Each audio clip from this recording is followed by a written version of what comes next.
a Subaru Outback model year 2015 and newer. And in this console organizer you get three pieces, very simple. This long piece goes front to back. These are two identical side-to-side pieces, very simple to put together with this interlocking system.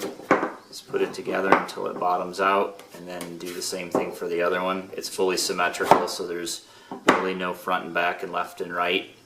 And now that it's put together and you've got everything square, what I want to do is go over here to the console and I twist everything and kind of go in corner to corner, because when it goes down to the bottom I can rotate it into position and it's tight against all the sidewalls. And then once it's in there and tight, then I do the last step, which is rotate it into square.